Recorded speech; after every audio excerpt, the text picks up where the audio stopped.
بسم اللہ الرحمن الرحیم۔ ناظرین السلام علیکم۔ تاریخ کی معتبر کتابوں میں یہ واقعہ درج ہے، بہت ہی معروف و مشہور ہے۔ ادم نام کا ایک درویش تھا جس کا کوئی مستقل ٹھکانہ نہیں تھا۔ وہ چلتے پھرتے رہتے تھے۔ چلتے پھرتے وہ شہر بلخ میں پہنچ گئے اور شہر کے باہر ایک کٹیا بنا کر بیٹھ گئے۔ ایک روز کسی ضرورت سے شہر گئے تو اتفاق سے بادشاہ بلخ کی بیٹی باغ کی سیر کر کے واپس آ رہی تھی۔ راستے میں بہت بڑا اہتمام تھا۔ راستے کے دونوں اطراف عورتیں اور بچے جمع تھے جو بادشاہ کی شہزادی کے استقبال کے لیے کھڑے تھے۔ ادم فقیر بھی ایک طرف سے کھڑے ہو گئے۔ شہزادی کی پالکی ان کے برابر سے جب گزری تو تیز ہوا کی وجہ سے اچانک پالکی کا پردہ اٹھ گیا۔ فقیر ادم کی نظر جب شہزادی کے رخ زیبا پر پڑی تو وہ دل و جان سے اس پر عاشق ہو گئے۔ کشا سواری کے پیچھے بادشاہی محل تک آئے اور دیر تک باہر کھڑے رہے۔ سواری مال کے اندر چلے گئی تو آپ نے کسی خادم سے پوچھا کہ یہ کس کا مال ہے اور اس پالکی میں کون سوار تھے۔ لوگوں نے بتایا کہ یہ شاہی محل ہے اور اس پالکی میں شہزادی صاحبہ سوار تھی جو کہ باغ کی سیر کو تشریف لے گئی تھی۔ ادم فقیر وہاں سے سیدھا بادشاہ کے دربار میں پہنچے۔ بادشاہ کا دربار لگا ہوا تھا۔ وہ دربار میں بادشاہ کے سامنے جا کر کھڑے ہو گئے، سلام عرض کیا۔ بادشاہ نے اپنے وزیر سے کہا کہ اس فقیر سے پوچھو کہ اسے کیا کام ہے۔ وزیر اس فقیر کے پاس گیا، آنے کا سبب پوچھا تو ادم فقیر نے بغیر ڈرے اور بغیر جھجک کے سارا ماجرا بیان کر دیا اور کہا کہ میں بادشاہ کی بیٹی سے شادی کرنا چاہتا ہوں۔ بادشاہ سے کہو کہ وہ اپنی لڑکی میری زوجیت میں دے دے۔ وزیر فقیر کی یہ بات سن کر بڑا سخت غصے میں آیا، لیکن شاہی آداب کی وجہ سے خاموش رہا اور بادشاہ کے سامنے آ کر خاموشی سے کھڑا ہو گیا۔ بادشاہ نے اس کے چہرے کے تغیر سے بھانپ لیا کہ کچھ گڑبڑ پھر ہے۔ اس نے وزیر سے پوچھا، بلا کام و کاس اور حقیقت حال سے مجھے آگاہ کرو۔ وزیر نے اداب بجا کر عرض کیا کہ جہاں پناہ جو کچھ اس فقیر نے کہا ہے، میری غیرت اس بات کو گوارا نہیں کرتی کہ وہ بات میں اپنی زبان پر لاؤں۔ جب بادشاہ نے بہت زیادہ اصرار کیا تو وزیر نے جو کچھ اس فقیر نے کہا تھا بغیر کم و کاست کے بادشاہ کو بیان کر دیا۔ بادشاہ وزیر کی بات سن کر تھوڑی دیر خاموش رہا، سر جھکا لیا، پھر اس ادم فقیر کو اپنے سامنے بلایا اور اپنے ساتھ بٹھایا۔ اس کا حسب و نسب پوچھا۔ جب اس نے اپنے اعلیٰ نسبی ہونے کا علم ہوا تو اس نے کہا کہ اے درویش، جمع خاطر رکھو، تمہاری اعلیٰ نسبی ہونے کی وجہ سے مجھے تمہارے ساتھ اپنی بیٹی کا رشتہ کرنے میں کوئی مذائقہ نہیں، لیکن تھوڑا صبر کرو، میں بعض شہزادی کی والدہ سے اور شہزادی سے مشورہ کر کے تمہیں جواب دوں گا۔ ادم فقیر اس جواب سے خوش ہو کر اپنی جھوپڑی میں واپس آ گئے۔ 3-4 روز انتظار کیا، پھر بادشاہ بلخ کے دربار میں حاضر ہوئے اور سلام کر کے بیٹھ گئے۔ بادشاہ اپنی بیٹی کی شادی ادم سے کرنے پر راضی تھے، لیکن اس کا وزیر کسی طرح اس بات پر راضی نہیں ہوتا تھا کہ بادشاہ کی بیٹی جو کہ ایک شہزادی ہے، ایسے ایک بیکار فقیر سے بھی آ جائے اس کی زوجیت۔ تو بادشاہ کے بہت زیادہ سمجھانے پر بھی جب وزیر اس بات پر متفق نہیں ہوا تو بادشاہ نے کہا کہ میں نے اس فقیر سے وعدہ کر لیا ہے، اب اس کے خلاف میں کس طرح کروں اور اسے کیسے جواب دوں، مجھے بڑی ندامت معلوم ہوتی ہے۔ وزیر نے کہا کہ جہاں پناہ یہ کام آپ مجھ پر چھوڑ دیں، اب خود کچھ نہ بولے، میں اس درویش سے کس طرح نمٹوں گا۔ پھر اس کے بعد وزیر نے ایک منصوبہ تیار کیا۔ بادشاہی خزانے کا سب سے قیمتی موتی جس کا مثل نایاب تھا، اس نے لا کر اس فقیر کے سامنے پیش کر دیا اور کہنے لگا کہ اے بادشاہ کی لڑکی سے اگر شادی کرنی ہے نا تو اس کی ایک شرط ہے، اور شرط یہ ہے کہ اس طرح کا ایک موتی اور لے آؤ تاکہ یہ جوڑا بن جائے اور اس سے شہزادی کا گوشوارہ تیار کیا جا سکے۔ ادم فقیر نے جب وزیر کی یہ بات سنی تو کہا، اچھا یہ ہی چاہیے۔ وزیر نے کہا، یہی اس طرح کا ایک موتی اور چاہیے۔ پھر ادم فقیر اس وزیر سے پکا وعدہ لے کر ایک طرف کو روانہ ہو گئے۔ ادم فقیر کو پتہ چلا کہ اس طرح کے نایاب موتی دریا سے نکلتے ہیں، لہٰذا وہ دریا کے کنارے پہنچ گئے اور دریا کے کنارے پہنچ کر دریا کا پانی بہر پھینکنے لگے۔ کہاں سونا پینا سب کچھ بھول گئے، کھانا سونا پینا بھول گئے اور صبح سے شام تک اسی کام میں مشغول رہے، یہاں تک کہ اللہ تعالیٰ کے حکم سے حضرت خضر علیہ السلام اس جگہ وارد ہوئے اور اس درویش سے پوچھا، اے درویش، خدا تعالیٰ نے تیری محنت کو قبول فرمایا، اب ہاتھ روک لو اور مجھے اللہ تعالیٰ نے تیرے پاس بھیجا ہے کہ تیری مراد کو پورا کروں، بتا دو کیا چاہتا ہے۔ ادم فقیر یہ سن کر بڑا خوش ہوا اور حضرت خضر علیہ السلام سے سلام کے بعد انہوں نے عرض کیا کہ اے پیغمبر خدا، آپ نے مجھ کو محنت کرنے سے کیوں روکا؟ چند لمحے بھی جو بیکار گزرے تھے تو مجھے اپنی ناکامی کا خدشہ ہے۔ حضرت خضر علیہ السلام نے فرمایا کہ اے درویش، اگر اس طرح 1000 سال بھی تم دریا سے پانی نکالتے رہو تو یہ ہرگز خشک نہیں ہوگا، بہتر یہ ہے کہ تم اپنا مدعا بیان کرو تاکہ خدا عز و جل اسے آسان فرمائے۔ ادم فقیر نے اپنی پوری سرگزشت حضرت خضر علیہ السلام کے سامنے بیان کر دی۔ حضرت خضر علیہ السلام نے فرمایا کہ یہاں آرام سے بیٹھ جاؤ اور اللہ تعالیٰ کے حکم سے اتنے زیادہ موتی میں تمہارے سامنے ڈھیر کر دوں گا کہ تم ان سب کو لے جا نہیں سکو گے۔ ادم فقیر خاموش ہو کر بیٹھ گئے اور حضرت خضر علیہ السلام غائب ہو گئے۔ اس وقت دریا میں ایک موج پیدا ہوئی، دریا کی لہریں اٹھنے لگی، دریا بھرنے لگا اور بے شمار موتی اور سیپیاں دریا کے کنارے لگ گئے۔ پھر غیب سے ایک آواز آئی کہ اے درویش، جس قدر تم موتی لینا چاہتے ہو یہاں سے لے لو۔ ادم فقیر نے سجدہ شکر کیا اور تمام سیپیوں کو توڑ توڑ کر ان سے موتی نکالنے لگے۔ ادم فقیر نے انڈا کے برابر 12 دانے مروارید کے موتی کے لیے جو کسی بھی بادشاہ کو میسر نہیں ہو سکتے تھے، یہ بڑے ہی نایاب اور قیمتی موتی تھے۔ ادم فقیر ان سب موتیوں کو اپنے کلہ میں چھپا کر بلخ شہر پہنچے۔ رات تو کسی طرح اپنی کٹیا میں گزار لی، پھر صبح ہوتے ہی نماز اور وظیفہ سے فارغ ہو کر بادشاہ کے دربار میں حاضر ہو گئے اور وہ دانے مروارید کے 12 دانے جو تھے انہوں نے اپنے کلہ میں چھپا رکھے تھے بادشاہ کا سامنے نکال کر رکھ دیے اور کہا کہ آپ نے صرف ایک موتی کی فرمائش مجھ سے فرمائی تھی، اللہ تعالیٰ نے مجھے اتنے موتی عطا کیے کہ اگر آپ دیکھتے تو آپ کی آنکھیں خیر ہو جاتی۔ فی الحال یہ 12 دانے موتی کے ان میں سے چن کر آپ کی خدمت میں لایا ہوں اور وہ آپ لے لیں اور اپنا وعدہ پورا کریں۔ بادشاہ موتیوں کو دیکھ کر حیران رہ گیا۔ موتیوں کو لے کر وزیر سے مشورہ کرنے لگا کہ اب کیا کرنا چاہیے۔ وزیر نے پھر وہی رٹ لگائی کہ بادشاہ معظم کی لڑکی ایک فقیر کے ساتھ بیاہی جائے، یہ ممکن ہی نہیں، اس سے بادشاہ کی بڑی ذلت ہوگی۔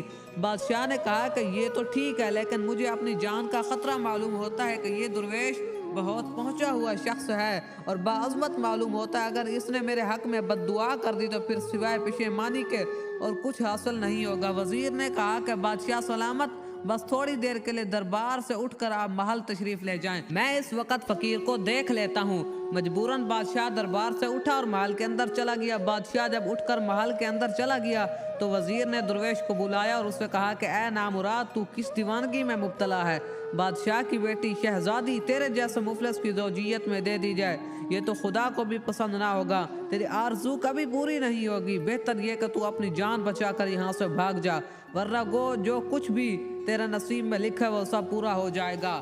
درویش قلندر نے جواب دیا، اے ظالم، خدا سے ڈر، میں نے تو اپنی جان ہاتھ سے دو بیٹھا ہوں، لیکن تو اپنی خیر منا، خدا کو حاضر و ناظر قادر مطلق جانتے ہوئے اس کو درمیان میں ڈالنے کے بعد پھر تم وعدہ خلافی کرتے ہو۔ تم نے تو خود مجھ سے وعدہ کیا تھا کہ یہ موتی لے آؤ اور بادشاہ کی بیٹی کی شادی تم سے کر دی جائے گی، اب اس سے مکر ہو گئے ہو، فریب کھا گئے ہو، خدا کے قہر سے ڈرو۔ وزیر کو درویش کی بات پر بہت غصہ آیا، اس نے چوکیداروں کو حکم دیا کہ اس کو خوب اچھی طرح زد و کوب کر کے شہر سے باہر نکال دو اور تم کبھی اس شہر کے اندر دوبارہ داخل نہ ہونا۔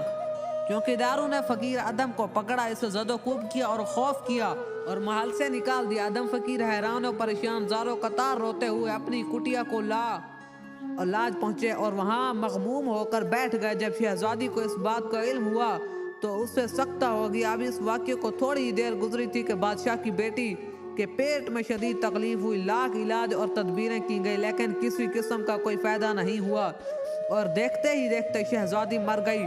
شاہی محل میں ایک پروگرام مچ گیا اور قیامت برپا ہو گئی کہ خود بادشاہ کی حالت پر بہت افسوسناک تھی۔ آخر میں بادشاہ نے وزیر کو اب پشیمانی سے حاصل کیا ہو سکتا تھا۔ پھر شہزادی کی تجہیز و تکفین بہت ترک اور احتشام سے کی گئی۔ اس کی قبر کے چاروں طرف سے خیمے نصب کر دیے گئے جہاں عہد و عنبر کے جلائے کا انتظام کیا گیا، قندیلیں روشن تھی، بے شمار حافظ قرآن خوانی کے لیے اور کافی پہرے دار پاسبانی کے لیے اور دیکھ بھال کے لیے مقرر کیے گئے۔ یہ تمام پاسبان بادشاہ کی شہزادی کی قبر سے ہٹ کر پہرا دینے لگے۔ ادھر کٹیا کے اندر درویش قلندر کے دل میں عشق کی آگ لگی ہوئی تھی اور ان کو کسی پہلو قرار نہیں مل رہا تھا۔ جب آدھی رات گزر گئے تو وہ بیلچہ لے کر مقبرہ کی طرف روانہ ہوا اور پہلے اداروں سے آنکھیں بچاتے بچاتے ہوئے خیموں کو چاک کرتے ہوئے وہ اپنی محبوبہ کی قبر تک پہنچ گئے۔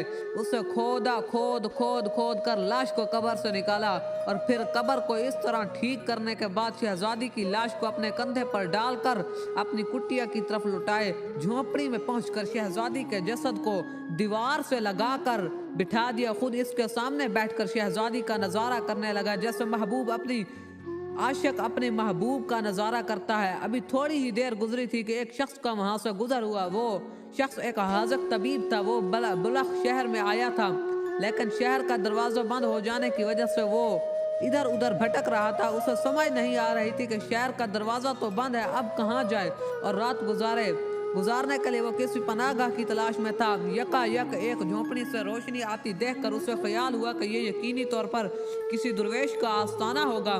وہ اسی سمت روانہ ہو گیا۔ جھونپڑی سے باہر پیروں کی آواز سن کر وہ ادھم فقیر کو یہ خیال ہوا کہ شاید بادشاہ کے جاسوس ہوں جو حقیقت حال کا پتہ چلانے کے لیے متعین کیے گئے ہوں۔ یہ خیال آتے ہی وہ اپنی جھونپڑی کے تہہ خانہ میں جا کر چھپ گئے۔ وہ حاذق طبیب جھونپڑی کے اندر داخل ہوا۔ اندر جا کر کیا دیکھتا ہے کہ یہاں کوئی شخص نہیں ہے، کسی کا کوئی اتا پتہ ہی نہیں ہے۔ ادھر ادھر دیکھنے لگا تو ایک حسین اور پری جمال لڑکی کا جسد دیوار سے لگا ہوا پایا۔ وہ بڑا حیران ہوا کہ اتنی حسین و جمیل لڑکی اس جھونپڑی میں۔ وہ کچھ دیر اسے دیکھتا رہا۔ پھر جب اس نے اس کا طبی معائنہ کیا، اس کی نبض کو دیکھا تو اسے معلوم ہوا کہ اس لڑکی کو سبتا کا مرض لاحق ہے۔ ابھی وہ لڑکی زندہ تھی۔ فوراً اس نے نشتر دے کر اس شہزادی کا تھوڑا سا خون نکال لیا اور چشمہ زدن میں اس مارو نے آنکھیں کھول لی اور اس موذی مرض سے اس کو نجات مل گئی۔ ہوش میں آنے کے بعد شہزادی نے اپنے سامنے ایک اجنبی کو دیکھا تو بہت ڈری اور اس سے حکیم سے پوچھا کہ بابا سچ بتاؤ میں یہاں کس طرح آئی ہوں؟ حکیم نے جواب دیا کہ بیٹی مجھے کچھ پتا نہیں ہے، میں بڑی دور سے آیا ہوں۔ شہر میں داخل ہونا چاہتا تھا کہ شہر کا دروازہ بند ہو چکا تھا، رات کافی گزر چکی تھی، اس لیے میں ایسے ٹھکانے کی تلاش میں تھا جہاں پر رات گزار سکوں۔ ناگا اس جھونپڑی کی روشنی مجھے دور سے دکھائی دی تو میں ادھر کو چلا آیا۔ اس جھونپڑی میں کوئی نہیں تھا۔ صاحب خانہ کو ادھر ادھر دیکھ ہی رہا تھا۔ تمہارے بے حس و حرکت جسم پر میری نظر پڑ گئی۔ طبی معائنے سے تمہارے مرض کا پتہ چل گیا۔ میں نے فوراً علاج شروع کیا اور اللہ تعالیٰ نے تمہیں شفا بخشی۔ میری داستان تو یہی ہے، اب تم اپنا حال بتاؤ کہ تم کون اور کہاں سے آئی اور تمہارے ساتھ کیا واقعات پیش آیا۔ اس طرح کی گفت و شنید ہو رہی تھی کہ ادم فقیر نے ایک طرف سے سر نکال کر دیکھا کہ کیسی آوازیں آ رہی ہے، جی کیا ہو رہا ہے اور کون باتیں کر رہا ہے۔ دیکھا تو ایک سفید داڑھی والے پاکیزہ صورت بزرگ بیٹھے ہوئے ہیں اور اس شہزادی سے باتیں کر رہے۔ وہ فوراً باہر نکلا، حاذق طبیب کو دیکھ کر سلام کیا اور ان کے سامنے بیٹھ گیا۔ حکیم نے سمجھ لیا کہ شاید یہی صاحب خانہ ہے، ان سے حقیقت حال دریافت کیا۔ فقیر درویش نے سر اٹھا کر سارا ماجرا بیان کر دیا۔ تو پھر جب سارا ماجرا کہہ سنایا، حکیم تھوڑی دیر خاموش بیٹھے، غور و فکر کرتے رہے۔ پھر انہیں تسلی دی کہ اللہ تعالیٰ بہتر کرے گا۔ پھر ان دونوں کی رضامندی سے ان دونوں کا نکاح آپس میں رشتہ میں منسلک کر دیا۔ جب صبح ہوئی تو حکیم صاحب ان دونوں سے اجازت لے کر رخصت ہو گئے اور شہر میں چلے گئے۔ ادم فقیر اور شہزادی جب دونوں میاں بیوی بن چکے تھے، یہ اس جھونپڑی میں رہنے لگے۔ کچھ عرصے کے بعد اللہ تعالیٰ نے ان کو ایک صاحب سیرت اور خوبصورت فرزند سے نوازا۔ لڑکا ماں کی شبیہ اور بے حد درجہ ذہین اور فطین تھا، خوش اتوار تھا۔ ان دونوں نے اس لڑکے کا نام ابراہیم رکھا اور دل و جان سے اس کی پرورش کرنے لگے۔ جب لڑکا کچھ بڑا ہوا تو مکتب میں داخل کر دیا کہ تعلیم حاصل کر سکے۔ ایک دن سیر کرتے کرتے بلخ کے بادشاہ کا اس مکتب کی طرف سے گزر ہوا جہاں ابراہیم بن ادم تعلیم حاصل کر رہے تھے۔ بادشاہ کا یہ طریقہ تھا کہ وہ جب کسی مکتب کی طرف سے گزرتا تو تھوڑی دیر مکتب کا وزٹ ضرور کرتا، وہاں معائنہ کرتا، معلمین کو انعام و اکرام دیتا، بچوں کو اپنے سامنے مکتب سے چھٹی دلواتا تھا۔ اس سے بچے بڑے خوش ہوتے تھے۔ چنانچہ اس مرتبہ بھی اس نے وہی کیا جو لڑکوں کو چھٹی دلانے کے دوران جب حضرت ابراہیم بن ادم کی باری آئی، وہ مکتب سے بستہ دبائے نکلنے لگے تو بادشاہ اس بچے کو حسن و جمال دیکھ کر دل و جان سے اس پر فدا اور فریفتہ ہو گئے اور اس کی شکل میں اس کو اپنی بیٹی کا عکس نظر آیا۔ بچے کو بادشاہ نے اپنے قریب بلایا اور اسے اپنی گود میں اٹھا لیا، بچے کی پیشانی چومی اور اسے اپنے ساتھ گھوڑے پر بٹھا کر محل لے جانے لگا۔ پھر بادشاہ نے اس معلم سے پوچھا کہ یہ کس کا لڑکا ہے؟ معلم نے جواب دیا کہ یہ ایک صاحب عظمت قلندر فقیر کا فرزند ہے جو خود اسے ہر صبح مکتب میں لاتے اور چھٹی کے وقت لے جاتے ہیں۔ بادشاہ نے کہا کہ میں اس لڑکے کو اپنے ساتھ لے جاتا ہوں، جب اس لڑکے کے والدین آئیں تو انہیں اطمینان دینا اور میرے پاس محل میں بھیج دینا۔ معلم نے کہا کہ جہاں پناہ بہت اچھا۔ بادشاہ اس لڑکے کو لے کر اپنے محل میں پہنچے اور اپنی ملکہ کو روبرو پیش کر کے کہا کہ ہم دونوں کی مرحومہ لڑکی کی شکل اور صورت اس لڑکے سے کتنی ملتی ہے۔ ملکہ نے بھی اس بچے کو گود میں لے کر پیار کیا اور کلیجہ سے لگا لیا اور اس کے ساتھ بہت محبت اور شفقت سے پیش آئی۔ ادھر درویش قلندر جب لڑکے کی چھٹی کے وقت مدرسے آئے تو معلم دور ہی سے ان کو دیکھ کر ان کی طرف دوڑا اور سارا حال انہیں بیان کیا سنایا تو فقیر یہ معجزہ سن کر مضطرب بالکل نہیں ہوئے بلکہ سیدھے بادشاہ کے محل میں پہنچے۔ بادشاہ ان کا ہی منتظر تھا۔ بادشاہ نے ان کو اگرچہ بہت دنوں کے بعد دیکھا تھا لیکن فوراً پہچان لیا کہ یہ وہی فقیر ہے۔ بہت عزت اور شفقت سے اپنے ساتھ بٹھایا۔ آدم فقیر نے کہا کہ میرے یہاں آنے کے صرف اپنے لڑکے کو لے جانا ہے کیونکہ لڑکے کی ماں اپنے بچے سے بے انتہا محبت ہے۔ اگر وہ فوراً اس کے پاس نہ پہنچا تو اس کی ماں جان دے دے گی۔ بادشاہ نے کہا کہ اس کی ماں کا نام کیا ہے اور وہ کس خاندان سے تعلق رکھتی ہے؟ خدا کے واسطے مجھے سچ سچ بتائیے گا۔ حضرت آدم فقیر نے جب یہ بات سنی تو فرمایا کہ حضرت آدم فقیر نے بے کام و کاست کچھ گھٹائے بغیر تمام شروع سے آخر تک کا قصہ بادشاہ کے سامنے بیان کر دیا۔ بادشاہ نے جب اپنی لڑکی کی زندگی کا مسئلہ سنا تو فوراً سجدہ شکر بجا لایا اور خوش وہاں سے اٹھ کر اپنے حرم سرایا اور یہ خوشخبری اپنے ملکہ کو بھی سنائی۔ بادشاہ اس وقت ملکہ کو ساتھ لے کر آیا، سواری پر سوار ہوا، اپنے ساتھ حضرت ابراہیم آدم کو اور ملکہ کو بھی لے لیا اور خوشی کرتا بجاتا ہوا اس جھونپڑی کی طرف چلا۔ شہزادی نے جھونپڑی سے جب اپنی ماں باپ کو آتے ہوئے دیکھا تو آگے بڑھ کر ادب سے سلام کیا، ماں باپ کے قدموں پر گر پڑی۔ بادشاہ اور ملکہ نے اپنی بیٹی کو اٹھا کر سینے سے لگایا، سب مل کر دیر تک خوشی کے آنسو بہاتے رہے اور پھر شہزادی کو لے کر خوشی اپنے محل میں پہنچ گئے۔ بادشاہ نے اپنی بیٹی اور داماد کے لیے بڑی جاگیر اور علاقہ عطا کیا تاکہ وہ لوگ شاہانہ زندگی گزار سکے، لیکن ان دونوں میاں بیوی نے اسے قبول نہیں کیا اور شاہانہ تجھ کو احتشام پر فخر کی زندگی کو ترجیح دی۔ پھر بادشاہ نے اپنے داماد اور بیٹی کی اجازت سے سلطان ابراہیم بن آدم کو اپنا ولی عہد بنا لیا کیونکہ اس کی کسی بھی بیوی سے اولاد نرینہ نہیں تھی۔ کچھ دنوں کے بعد بادشاہ نے سفر آخرت اختیار کر لیا، یعنی اس دنیا سے چلے گئے اور سلطان دو جہاں ابراہیم بن آدم اپنے نانا کی جگہ تخت نشین ہوئے۔ وہ بہت عقل مندی اور عدل کے ساتھ حکومت چلاتے رہے لیکن ان کا دل اس بادشاہی کی طرف بالکل بھی راغب نہیں تھا۔ کہا جاتا ہے کہ ہر چیز اپنے اصل کی طرف لوٹتی ہے، اسی طرح ان کی طبیعت بھی فقر اور درویشی کی طرف زیادہ مائل تھی جیسے کہ ان کی والدہ کی تھی، والد کی تھی۔ فقیر اور درویشوں کی وہ بہت زیادہ عزتاں اور محبت فرماتے تھے۔ دوستو میں اسی طرح کی اسلامی واقعات والی ویڈیوز بناتا رہتا ہوں۔ ویڈیو کو لائک کیجیے گا، چینل کو سبسکرائب کیجیے گا۔ جزاک اللہ۔